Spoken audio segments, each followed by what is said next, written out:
YTPC. This is Scott the Night Train Piper here, and I'm broadcasting from the mountains of Southern California.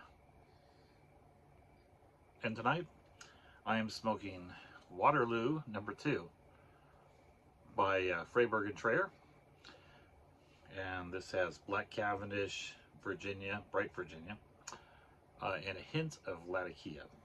I don't taste the Latakia, honestly, in it. But it's a great Virginia blend, which I like for summer. I think it's a pretty light blend for summer. Not a heavy English, so have a good summer so far, by the way. Hope you are too. I always love even when it's hot, I still love the summers. It's just nice to be able to get up and around up here in the mountains and sometimes not have wind and not have chilly and snow. All right, I wanted to show you something I'm pretty excited about. And that's this. This is a Christmas catalog from Wally Frank for Christmas 1945. So my boss gave me this about 3 years ago, I want to say. It was right after I started smoking, not too long after I started smoking.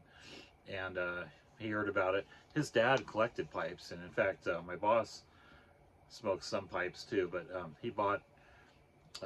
my boss bought his dad a pipe every Father's Day, and so he showed me his collection of pipes. His dad's passed away now, but anyway, he had this.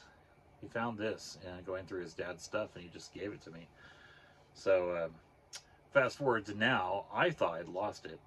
I had this sitting on my nightstand because I like to peruse it, and we had this big flood in our house a couple of years ago in September, and it ruined a lot of things. Our bedroom, it was literally raining in our bedroom because of the water that came into our house. So I kind of kissed this goodbye. Never thought I'd see it again, and somehow it was missed by the water and saved. And I just found it today, and my wife dug it out of a box, so I'm really happy. This is cool. Boy, I tell you, this is fun to go through. You look through here and you see all kinds of interesting stuff. There's meerschaum pipes. There's some Wally Frank pipes, of course. There's cobble grain meerschaum. There's little inserts for pipes. There's a glass insert that they had for pipes here, and there's also some just little articles, like here's how to take care of your pipes. Very interesting to look through. How to smoke a new briar pipe. There's also a little article all about different tobaccos in here. Let's see, let's give you an example of price differences, because that's always fun to look at. Here's some blending tobaccos you can buy. Over on, there's Yellow Burley, 75 cents for 4 ounces. Woo! Carolina Cavendish, 75 cents for 4 ounces. Virginia Butterfly Flake, what the heck is that? Looks like a bright yellow Virginia flake. 59 cents for 4 ounces.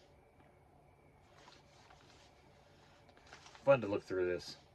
So I'm going to enjoy looking through this, and I might go through it in more detail and talk about some of the articles in here.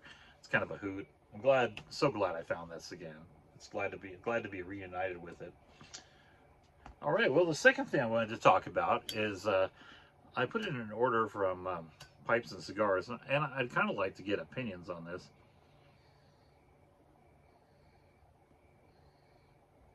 So I ordered some Scotty's Trout Stream, and you no longer can buy Scotty's Trout Stream pre-blended. So the only way they sell it is in a kit. So I've been monitoring the site. It's been out of stock for a long time, and I've been monitoring the site. And the other day, I just decided to go ahead and look at the site, and it just came to mind. And they said they had 3 kits available. So of course, I jumped on and ordered some. However, the next day I went there to look, and it said on back order, and under it, and for mine, if I look at track order on mine, even though the order went through successfully, it seemed like I paid and everything, it says processing. Doesn't say anything else, just says it's processing. So I think maybe I missed the window and they just got my money and they're just waiting for some more to be available. I don't know. What do you guys think about that?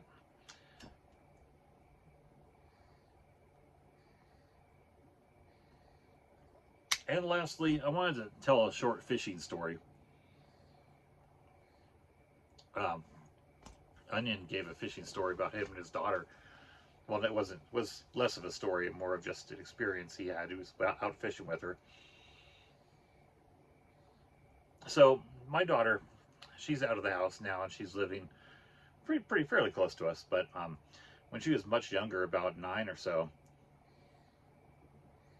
maybe younger than that actually. Anyway, we went fishing together. We were in the backwoods of Idaho, and I was there, and my son was there, and many relatives. And I grew up fishing, so I wanted to pass it on to my kids. So I gave her a pole, and you know, she had I think it was a lure that we put on there. I don't think we were using bait. So it was up on a wild stream. It's called the Crooked River for anybody who knows Idaho. It branches off of the South Fork of the Clearwater Stream. So, anywho, they stock it with rainbows. It's got some native trout, Dolly Varden for anybody who's familiar with trout, also known as bull trout, and they're in there as well. I think some brown trout too. But as part of the stocking, they stock the main stem of the river, but they also stock some of these ponds. The whole area had been dredged previously, gold dredging, and so there's these really big ponds, and there's one called 5 Mile Pond, which is a pretty decent sized pond, but it gets stocked, and I tell you, it's like fishing for fish in a barrel. It's just full of fish, and they're good sized, and it's great for kids. So she's in there, she's casting, you know, and she got nibbles. I mean, everybody gets bites in this pond, okay?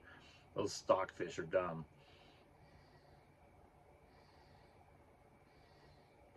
So I was teaching her how to reel it in when she got one on finally, and it stayed.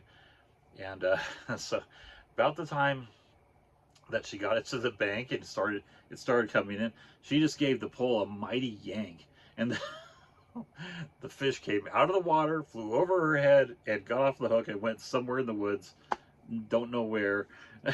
So I said, well, let's try this again.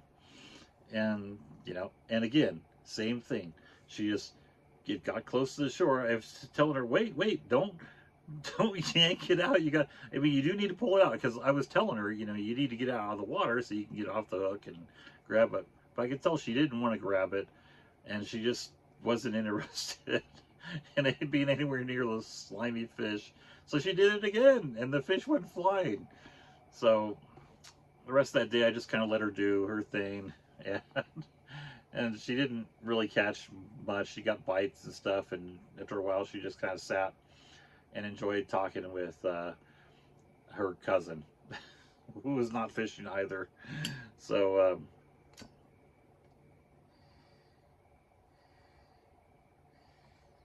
and I had caught some fish. So we went back to the cabin, and I thought, well, you know, I'll teach my daughter about cleaning these fish. Maybe she'll be interested in that. Kind of a mistake. Anybody who's cleaned fish knows how bloody it is, and it's just nasty. But I grew up doing it. I don't think about it. So I showed her that in the stream. I had it in the running water. I cut the head off and pulled the guts out, and well, the expression on her face was very interesting, and I think maybe she swore off fishing that day and never has fished since. It's kind of sad, but honestly, knowing her a lot better now, and it really wasn't her personality. There's a lot more things that she's done. So, alas, one less fisherman in the family because of that day. So, that's it for me. I hope you all have a great week, rest of your week. I know I will. It's already hump day tomorrow for me, Wednesday. So, gonna be doing some work and doing some play and other stuff the rest of this week. So hope you all enjoy and have some good smokes as you enjoy your week. I'll talk to you later.